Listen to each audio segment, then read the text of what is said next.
Sa femme est toujours en salle d'attente? Oui, docteur.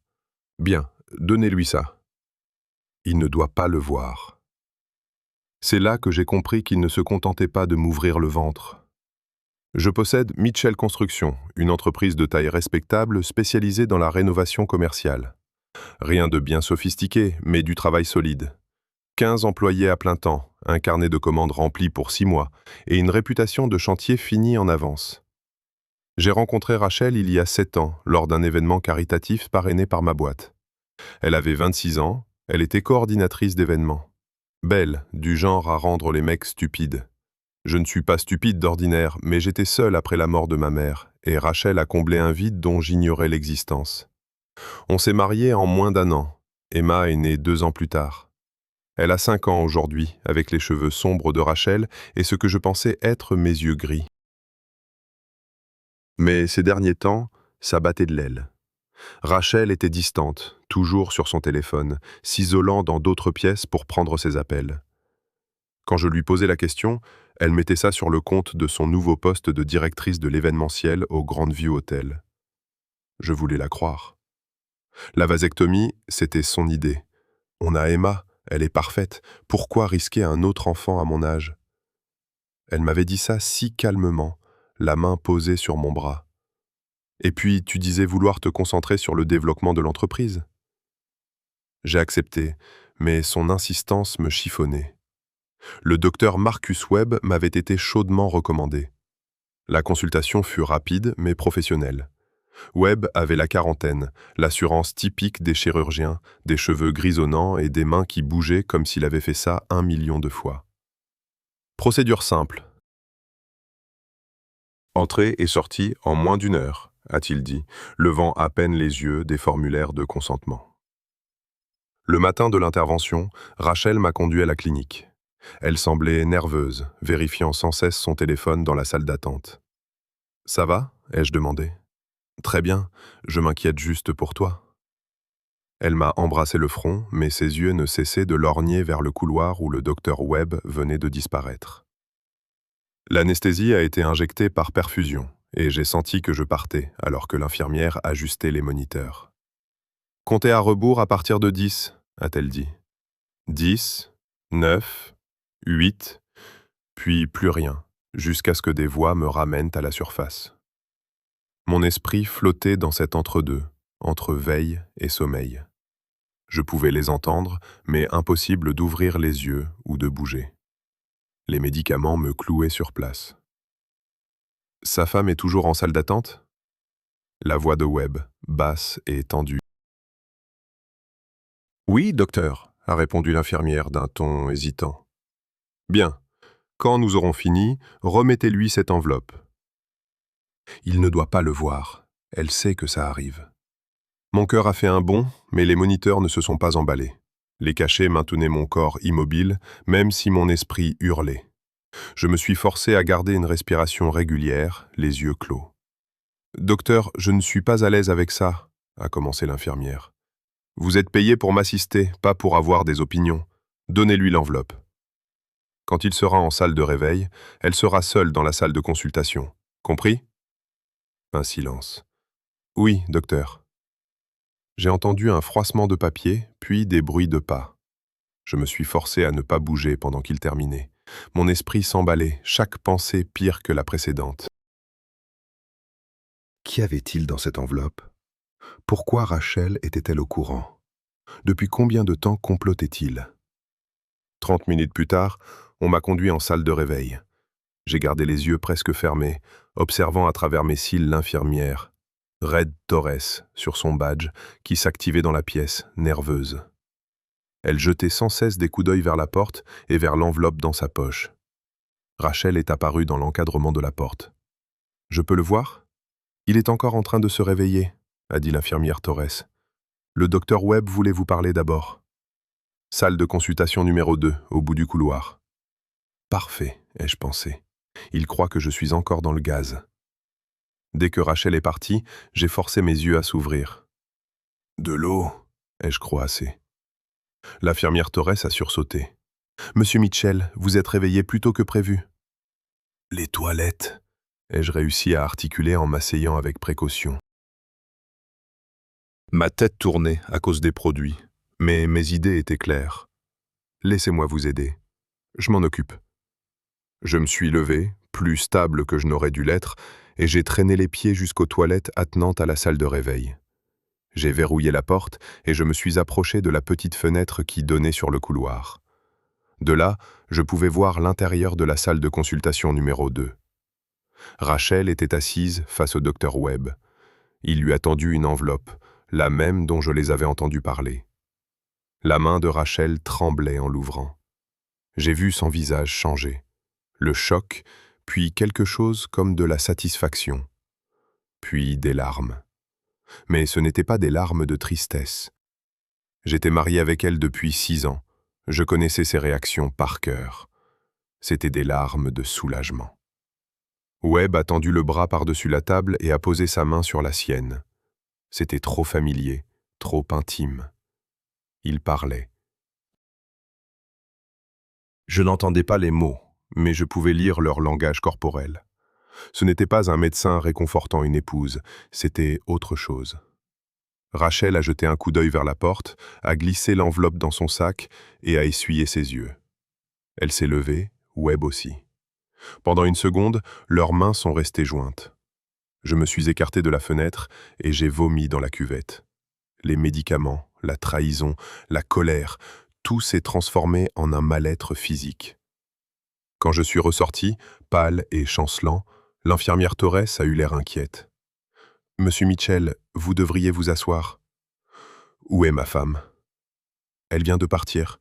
Elle a dit qu'elle avait une urgence au travail, mais elle repassera vous chercher dans 2 heures, quand vous serez prêt. » Évidemment. J'ai hoché la tête lentement, déjà en train de planifier la suite. « Je peux me reposer ici ? Fermez la porte, s'il vous plaît. »« Bien sûr. Je repasserai vous voir dans 30 minutes. » Dès qu'elle fut sortie, j'ai attrapé mon téléphone. Les effets de l'anesthésie se dissipaient rapidement. Peut-être que ça m'avait frappé plus fort que je ne le pensais. Ou peut-être que l'adrénaline brûlait tout sur son passage. J'ai ouvert mon application de notes sécurisée et j'ai commencé à taper tout ce que j'avais vu et entendu. Puis j'ai passé l'appel. « Cabinet Riddle », répondit une voix rauque. « Derek, c'est moi. J'ai besoin que tu fasses quelque chose pour moi, et il faut que ce soit discret. » Derek Riddle était un ami de lycée. Après 20 ans comme enquêteur au CID de l'armée, il avait ouvert une agence de détectives privée dans notre ville natale. Il était méticuleux, loyal, et on pouvait lui accorder une confiance aveugle.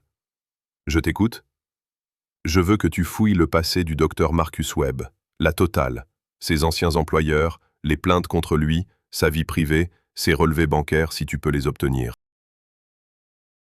Et je veux que tu surveilles ma femme, Rachel, à partir d'aujourd'hui. » Un silence s'installa à l'autre bout du fil. « Qu'est-ce qui se passe ? » ?»« Je t'expliquerai plus tard, tu peux le faire ? » ?»« Considère que c'est fait.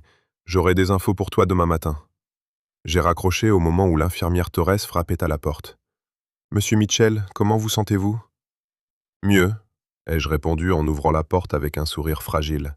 « Désolé pour tout à l'heure, l'anesthésie me rend toujours un peu bizarre. » Elle eut l'air soulagée. « C'est normal. Reposez-vous maintenant. Votre femme sera bientôt là. » Mais je ne me suis pas reposé.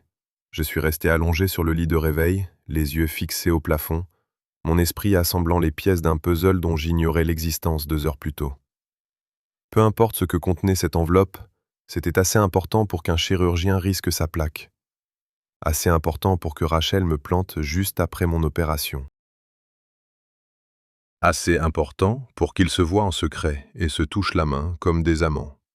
Et j'allais découvrir exactement de quoi ils retournaient. 2 jours plus tard, j'étais assis dans le bureau de Derek, au-dessus d'un prêteur sur gage de la 7e rue.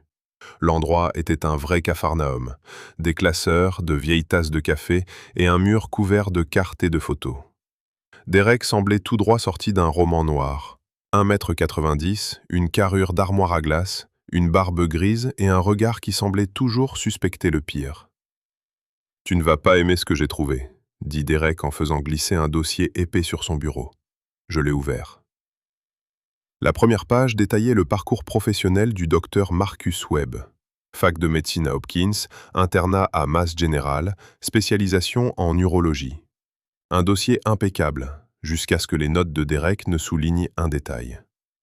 Il y a 3 ans, Webb travaillait à l'hôpital Sainte-Catherine à Philadelphie. Derek expliqua. Il est parti précipitamment, aucun motif officiel, mais j'ai fait jouer une relation dans l'administration de l'hôpital. La rumeur disait qu'il tournait autour de la femme d'un patient. L'hôpital lui a donné le choix, démissionner discrètement ou faire face à une enquête déontologique. Il a choisi la démission. Il s'est installé ici et a rejoint le Riverside Medical Center. Derek sortit une autre feuille. Mais c'est là que ça devient intéressant. Webb possède un appartement au Riverside Towers, un truc de luxe, bien plus cher que ce qu'un chirurgien dans un hôpital de second rang peut se permettre. J'ai creusé ses finances. Comment tu as? Ne pose pas de questions dont tu ne veux pas connaître la réponse, grimaça Derek. Le fait est que Webb reçoit régulièrement des dépôts en liquide. 5 000 par-ci, 8 000 par-là, toujours juste en dessous du seuil de déclaration obligatoire. Et ça dure depuis environ 2 ans. Mon estomac se noua. 2 ans. C'est à ce moment-là que Rachel avait commencé son nouveau job au Grandview. Exactement. Et devine où se trouve l'appartement du Dr Webb. Laisse-moi deviner. Vue directe sur l'hôtel Grandview? Derek hocha la tête d'un air sombre. J'ai une équipe qui surveille ta femme depuis 48 heures. Elle est allée à cet appartement 3 fois. Une fois le jour de ton opération, une fois hier après-midi, et une fois ce matin, après avoir déposé Emma à l'école. Le dossier contenait des relevés horaires montrant Rachel entrant au Riverside Towers, y restant entre 1h30 et 3h à chaque visite. Mes mains se crispèrent sur le dossier. Ils ont une liaison? Tout porte à le croire, mais il y a autre chose. Derek sortit une dernière liasse de documents. J'ai aussi fait des recherches sur le passé de Rachel. Tu savais qu'elle avait grandi à Philadelphie? Je levai les yeux, surpris. Elle m'a dit qu'elle venait de Rhode Island. Elle a menti. Elle est née et a grandi à Philly. Elle a fait ses études à Boston College. Elle a travaillé comme coordinatrice d'événements pour le Fairmont Copley Plaza, là où vivait le Dr Webb quand il était à l'hôpital Sainte-Catherine. La réalité me frappa de plein fouet. Ils se connaissaient déjà, avant qu'elle ne me rencontre. C'est ma théorie. Je fouille les réseaux sociaux et les archives des journaux locaux. S'ils ont été vus ensemble à des soirées à l'époque, on finira par trouver. Je me suis levé pour aller à la fenêtre, regardant la rue en bas. Une femme poussait une poussette, un type promenait son chien. Des gens normaux menant des vies normales, sans savoir que toute la mienne n'était qu'un mensonge. « Qu'est-ce qu'il y avait dans l'enveloppe » a demandé Derek à voix basse. « Je ne sais pas encore, mais je vais finir par le savoir. » Continue à la surveiller, dans les moindres détails. Où elle va, à qui elle parle, combien de temps elle reste. Je veux savoir si quelqu'un d'autre est dans le coup. Derek m'a fixé un long moment. Le gars que j'ai connu au lycée aurait foncé dans le tas, les poings en avant. Je suis devenu plus malin. Et plus patient, c'est différent. La semaine suivante, j'ai joué à la perfection mon rôle de mari en convalescence. Je grimaçais en me levant de ma chaise, je laissais Rachel s'affairer autour de moi avec des poches de glace et des antidouleurs. Je souriais à Emma et l'aidais pour ses devoirs de maternelle, pendant que Rachel passait de plus en plus d'appels professionnels dans notre chambre. Mais pendant tout ce temps, j'observais, je prenais des notes, je planifiais. J'ai remarqué que Rachel avait commencé à verrouiller son téléphone, ce qu'elle ne faisait jamais auparavant. Elle avait changé le mot de passe de son ordinateur portable. Elle supprimait ses SMS sitôt après les avoir lus. Des erreurs de débutante, me suis-je dit. Elle me croit trop crédule pour remarquer quoi que ce soit. Le 6e jour, je suis passé à l'action. Rachel avait laissé son sac à main sur le plan de travail de la cuisine pendant qu'elle prenait sa douche. J'avais peut-être 7 minutes devant moi. J'avais déjà commandé une petite caméra au contact de Derek dans la sécurité. J'ai trouvé le second téléphone de Rachel dans son sac. Évidemment qu'elle en avait un. Je l'ai allumé en vitesse, pas de mot de passe, prévisible. J'ai commencé à tout photographier. Les SMS à Marcus, les heures de rendez-vous, des trucs codés qui ne l'étaient pas du tout. Puis j'ai décroché le gros lot, des photos, des documents médicaux, des résultats d'analyse. L'en-tête indiquait Riverside Medical Center, analyse de paternité. Mon cœur s'est arrêté. Les résultats comparaient mon ADN, échantillon A, désigné comme moi, à l'échantillon B, désigné comme mineur. Emma Mitchell, sexe féminin, probabilité de paternité, 0%. Le papier tremblait entre mes mains. Emma n'était pas ma fille. 5 ans d'histoire avant de dormir, de genoux écorchés, de rentrée scolaire. Tout n'était qu'un mensonge. Mais malgré le choc et la colère, quelque chose me semblait anormal dans ce document. Les dates étaient étranges. La date de mon prélèvement remontait à 3 semaines, après ma vasectomie. Quand diable avait-il récupéré mon ADN? J'ai entendu l'eau de la douche s'arrêter. Vite, j'ai tout remis dans le sac de Rachel, exactement comme je l'avais trouvé. J'ai éteint le téléphone et je suis allé devant l'évier pour faire la vaisselle, forçant mes mains à ne pas trembler. Rachel est sortie 15 minutes plus tard, les cheveux mouillés, vêtue de son peignoir en soie. Elle m'a souri, ce sourire qui, autrefois, me donnait l'impression d'être l'homme le plus chanceux du monde. « Tu te sens mieux » a-t-elle demandé en m'embrassant sur la joue. « Beaucoup mieux » ai-je répondu avec un sourire en retour. En fait, je me disais qu'on devrait faire quelque chose de spécial ce week-end, juste tous les 3. Peut-être ce nouvel Italien dont Emma nous rebat les oreilles. Le sourire de Rachel a vacillé une fraction de seconde. Ce week-end? J'ai une obligation professionnelle, le gala de charité du maire. Tu sais à quel point c'est important. C'est vrai. Le week-end prochain, alors? Sans faute. Elle m'a pressé le bras et est passée devant moi pour attraper son sac. Je l'ai regardé vérifier que tout était bien en place. Satisfaite, elle est montée à l'étage. J'ai sorti mon téléphone et envoyé un SMS à Derek. J'ai trouvé le contenu de l'enveloppe. On doit se voir ce soir. Il a répondu immédiatement. J'ai du nouveau aussi, 20h, à mon bureau. Ce soir-là, le bureau de Derek était plongé dans le noir, à l'exception de la lampe de bureau.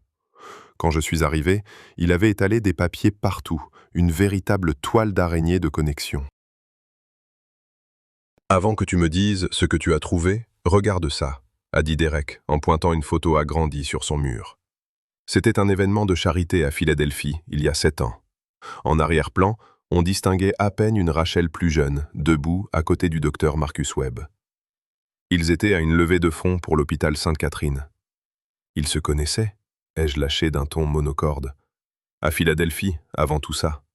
Ils étaient fiancés. La pièce a tangué. Quoi? Derek a sorti une coupure de presse du Boston Globe. Rubrique mondaine, datée d'il y a 8 ans. Le titre disait « Rachel Hayes, figure de la haute société de Boston, annonce ses fiançailles avec le docteur Marcus Webb ». Il y avait une photo de Rachel, plus jeune et rayonnante, levant sa main gauche pour exhiber une bague de fiançailles. Webb se tenait à ses côtés, l'air fier. Qu'est-ce qui s'est passé? Ma voix était étranglée. D'après ce que j'ai pu reconstituer via les vieux réseaux sociaux et des amis d'amis, les fiançailles ont capoté environ 6 mois après ça. Webb était déjà marié à une femme nommée Jennifer Webb. Il couchait avec Rachel, lui avait promis de quitter sa femme, mais ne l'a jamais fait. Rachel l'a découvert quand Jennifer a débarqué à son appartement. Derek a sorti d'autres documents. Jennifer a demandé le divorce. Ça a été moche. Elle l'a plumé. Elle a eu la maison, la moitié de sa retraite, une énorme pension alimentaire. C'est pour ça que Webb vit dans un appart au lieu d'un manoir. Le divorce l'a ruiné. Et Rachel a disparu de Philadelphie. Elle a passé ses réseaux sociaux en mode privé, a arrêté de sortir. Environ 6 mois plus tard, elle a réapparu à Providence, travaillant dans un autre hôtel. C'est l'histoire qu'elle t'a vendue. Je me suis effondré sur une chaise. Puis, elle a déménagé ici et m'a trouvé. Je ne pense pas qu'elle t'ait trouvé par hasard. Regarde ça. Derek étala d'autres documents, des titres de propriété, des statuts de société. Quand avez-vous rencontré Rachel? Il y a 7 ans, au gala de charité pour l'hôpital pour enfants que mon entreprise parrainait. C'est ça. Maintenant, regardez qui a organisé l'événement. Derek fit glisser une facture. La coordinatrice indiquée était Rachel Hayes, sous contrat avec le service événementiel de l'hôtel Grandview. Elle venait tout juste de commencer au Grandview, dis-je lentement. Elle m'avait dit que c'était son premier gros contrat dans une nouvelle ville, qu'elle avait peur de ne pas faire bonne impression. Maintenant, regardez quand Webb a emménagé ici pour rejoindre le Riverside Medical Center. Je vérifiai les dates. Il y a 7 ans et 2 mois, juste avant l'arrivée de Rachel. Ils avaient tout prévu, murmurai-je, depuis le début. Ils se sont installés ici ensemble. Elle a pris un job qui lui permettrait d'approcher des hommes fortunés, et elle m'a pris pour cible. Mitchell Construction était dans la rubrique économie 2 mois avant ce gala, dit Derek. Un article sur votre entreprise qui venait de décrocher le contrat de rénovation de l'ancien palais de justice. On y lisait que vous étiez célibataire, que vous aviez 31 ans et que vous veniez d'hériter de la boîte après le décès de votre père. Vous étiez vulnérable et plein d'audace. La proie idéale. Les pièces du puzzle s'assemblèrent, avec une horreur glaçante. L'idylle éclair, Rachel qui voulait se marier si vite, la grossesse qui n'avait pas tardé. Emma, dis-je, le test de paternité, quand est-elle née? Derek consulta ses dossiers. Le 15 juillet, il y a 6 ans, vous vous êtes mariés en novembre. Il y a 7 ans, je fis le calcul. Ce qui signifie que Rachel est tombée enceinte en octobre, à peine 1 mois après notre rencontre. Ou alors, elle l'était déjà quand elle vous a rencontré.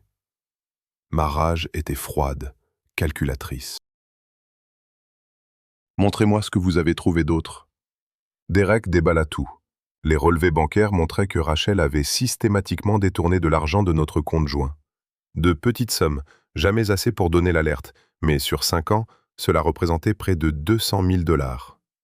Puis il y avait les documents concernant l'appartement des Riverside Towers, au nom de Webb, mais Rachel figurait sur la liste des invités autorisés avec son propre badge d'accès, et ce depuis 3 ans.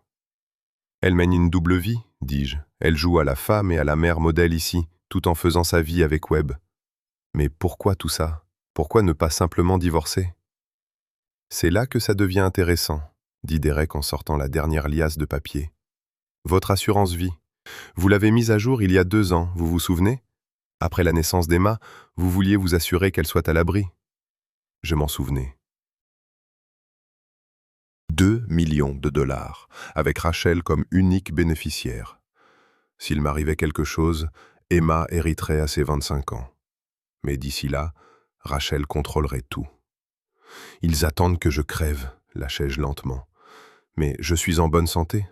Je pourrais encore vivre 40 ans. À moins qu'il ne vous arrive un accident. Les chantiers sont des endroits dangereux. La voix de Derek était sombre.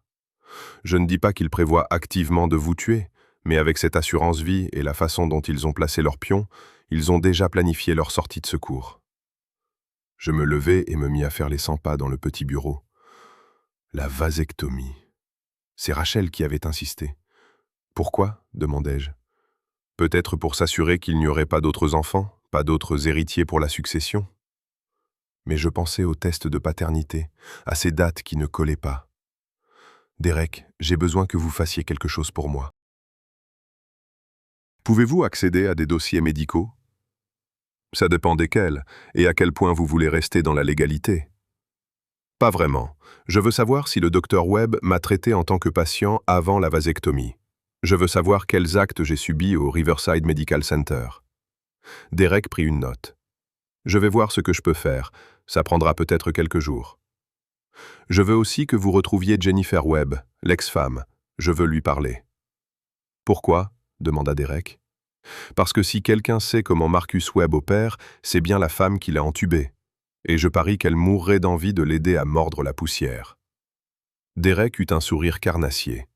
Voilà, vous commencez à réfléchir comme un chasseur, plus comme une proie. Je vais la trouver. 3 jours plus tard, j'étais assis dans un café de Newton, dans le Massachusetts, face à Jennifer Webb. Elle avait 49 ans, était toujours séduisante, mais semblait lasse des déceptions de la vie. Ses cheveux platines encadraient des yeux qui en avaient trop vu. « Merci de me recevoir, Madame Webb. » C'est mademoiselle Morrison, désormais, dit-elle en prenant une gorgée de son latte. Votre enquêteur a dit que vous vouliez parler de Marcus. J'imagine qu'il a encore fait quelque chose d'atroce. On peut dire ça. Je fis glisser une photo sur la table. Rachel et Marcus entrant ensemble au Riverside Towers, horodaté de la semaine dernière. Le visage de Jennifer se durcit.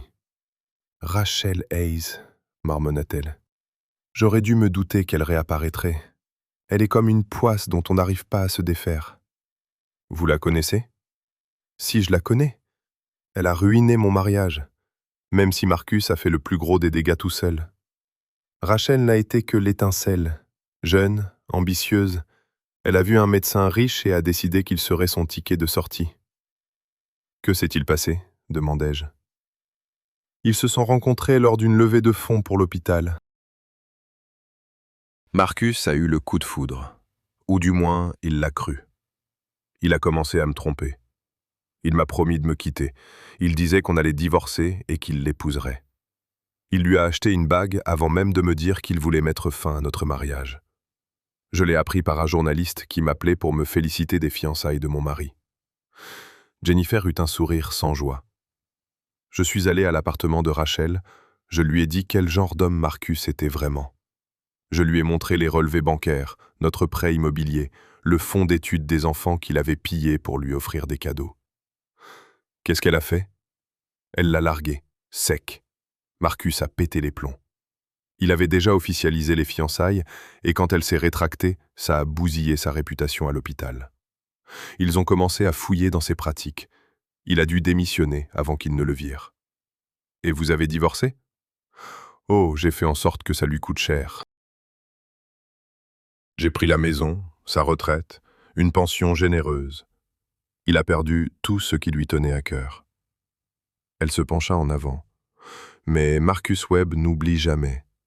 Dans son esprit, Rachel et moi nous sommes ligués pour le ruiner. Il nous en voulait à toutes les deux, alors il chercherait forcément à se venger d'elle. À moins qu'ils ne soient réconciliés pour retourner leur colère contre le reste du monde. Pourquoi êtes-vous vraiment ici, monsieur Mitchell? Je lui ai tout raconté.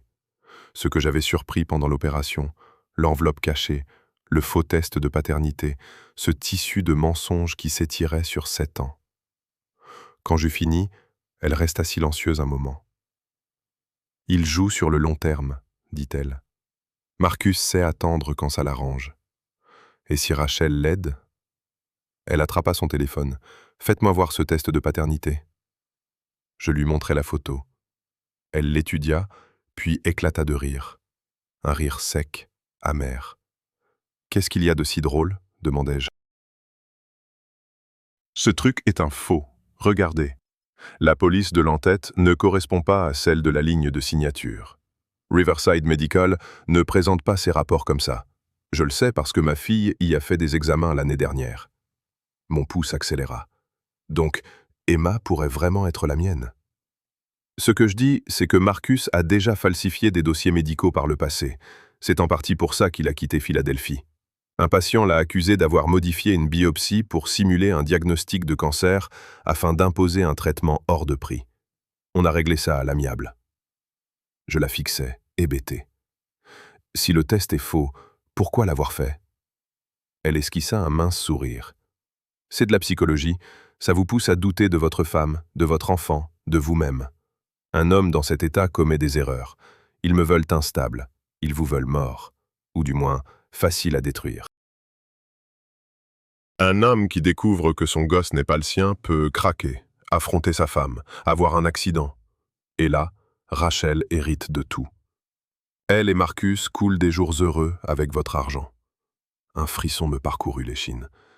Jennifer se rapprocha. Marcus garde des traces de tout, des journaux, des notes, tout. Lors de notre divorce, mon avocat a fait saisir ces documents. Des décennies d'entrées, de liaisons, de combines, de rancunes.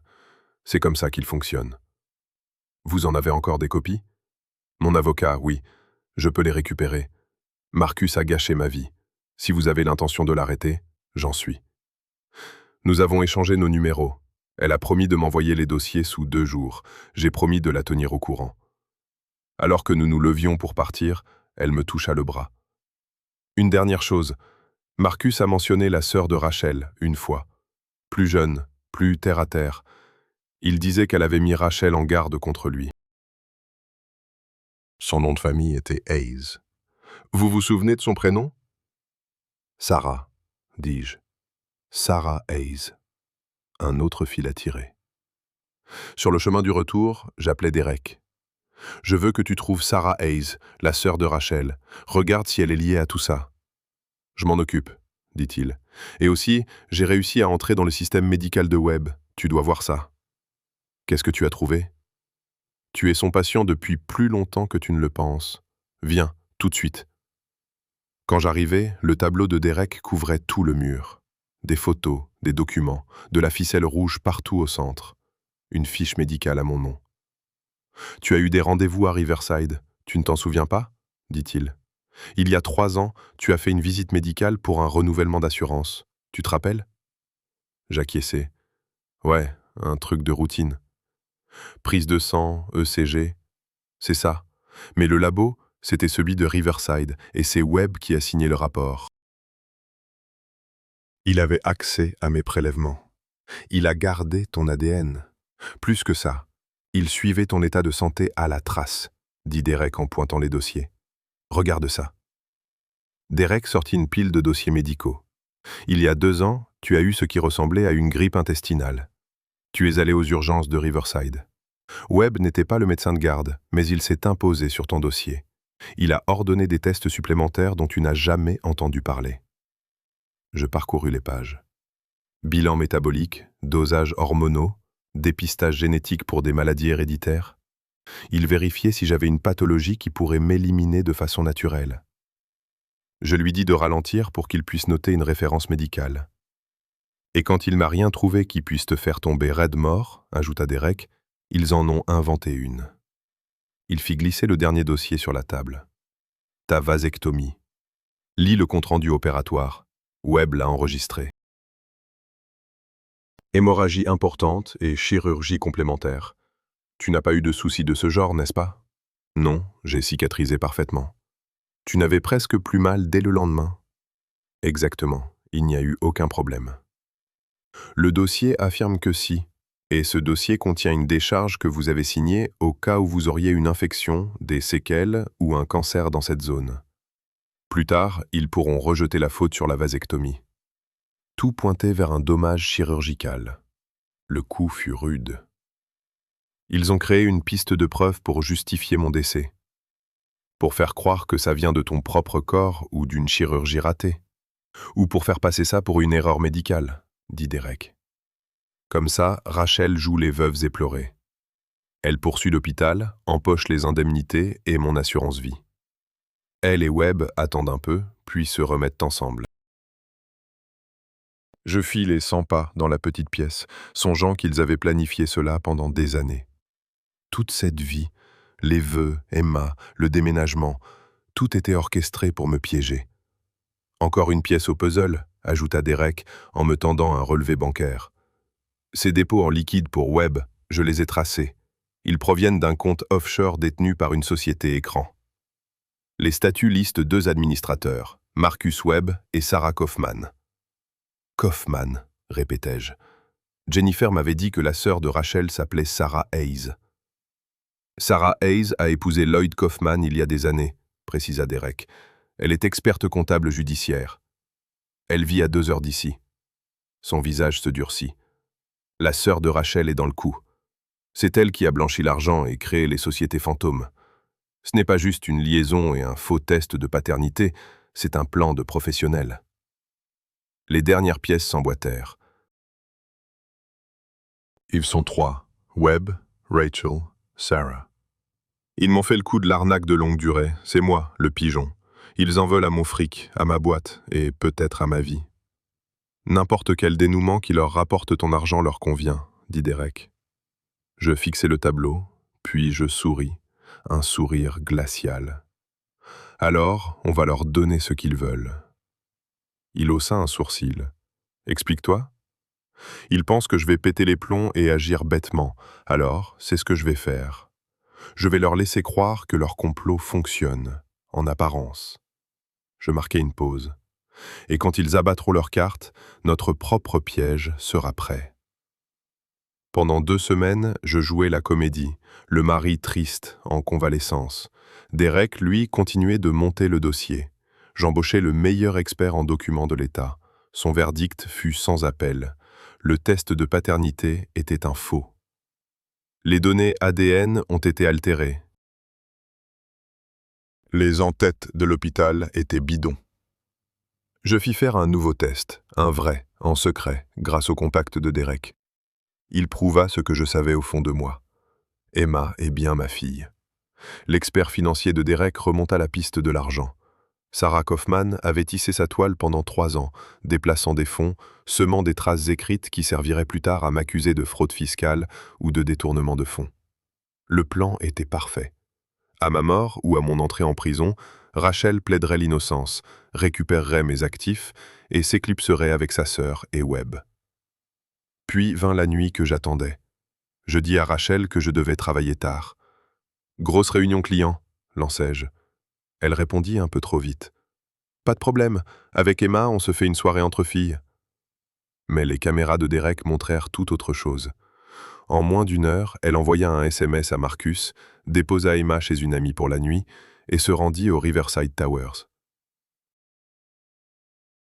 Assis dans la camionnette de Derek, face au tour, je regardais le flux vidéo des caméras qu'il avait installées dans l'appartement de Webb 2 jours plus tôt. S'introduire là-dedans avait nécessité un pot de vin et un peu de crochetage, mais les images à l'écran valaient de l'or. Rachel faisait les 100 pas dans le salon.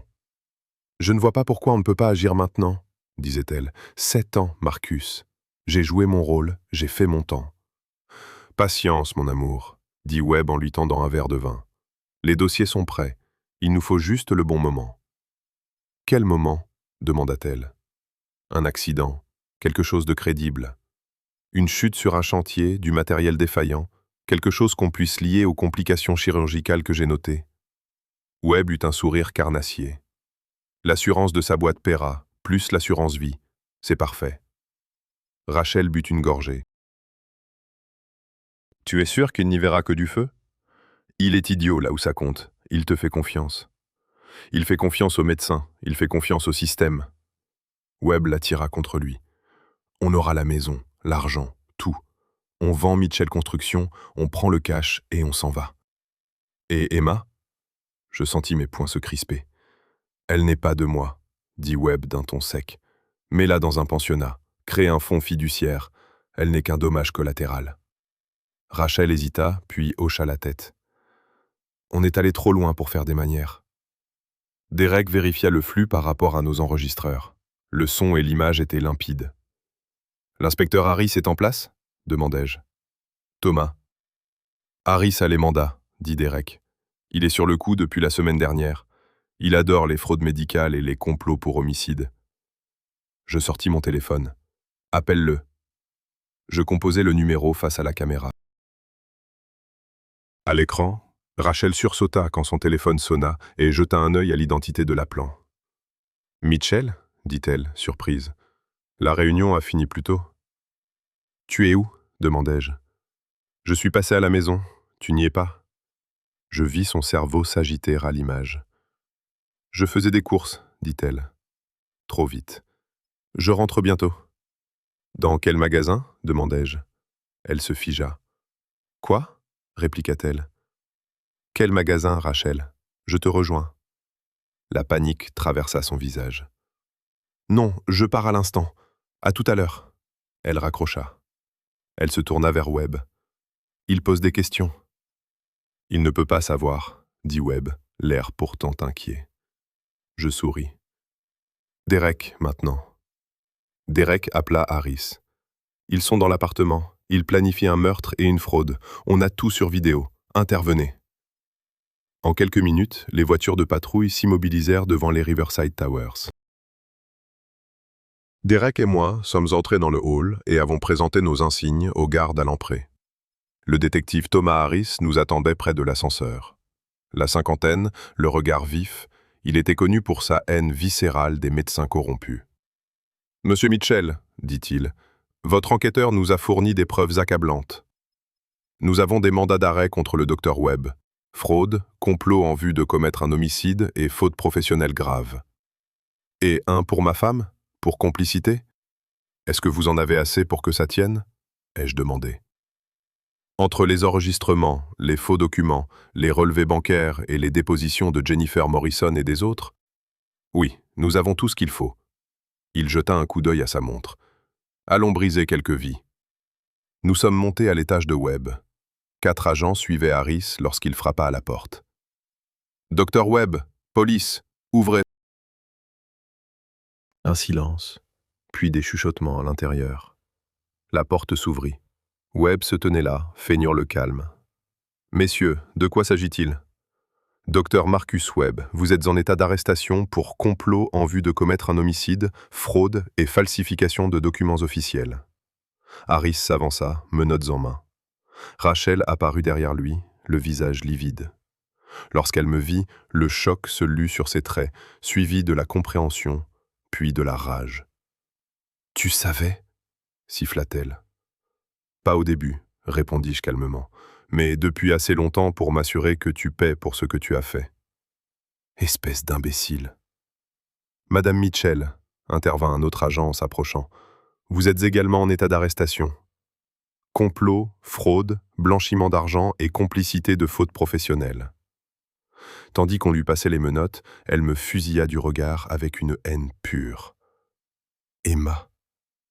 Emma est ma fille, ma vraie fille. Le test de paternité que tu as falsifié ne prouvait rien. Tu as essayé de me voler ça? Tu n'es pas seulement une menteuse, tu es un monstre. Elle s'effondra en larmes. Mitchell, je t'en prie, je t'aime, je n'ai jamais voulu. Garde ça pour le juge, tranchai-je. Je me tournai vers Harris. Il y en a une autre, Sarah Kaufman, la sœur de Rachel. C'est la comptable qui a monté leur société écran. On est déjà en train de l'interpeller, répondit-il. Ils emmenèrent Rachel et Webb menottés. Je les regardai partir, n'éprouvant rien d'autre qu'une satisfaction glaciale. 8 mois furent nécessaires pour préparer le procès. Je partageais mon temps entre la direction de Mitchell Construction, l'éducation d'Emma et le travail avec les procureurs pour rendre le dossier béton. Emma était déboussolée. Quand Rachel ne rentra pas à la maison, je l'ai assise avec une pédopsychologue pour lui expliquer que sa maman avait fait des choses terribles et qu'elle devait partir longtemps. « Est-ce qu'elle va revenir ?» demanda-t-elle. « Je ne sais pas, ma puce. Mais toi et moi, on va s'en sortir, je te le promets. » J'ai engagé une nounou, Claire Thompson, une femme douce d'une 40aine d'années dont les enfants étaient déjà grands. Elle a aidé Emma à s'adapter et elle m'a aidé aussi.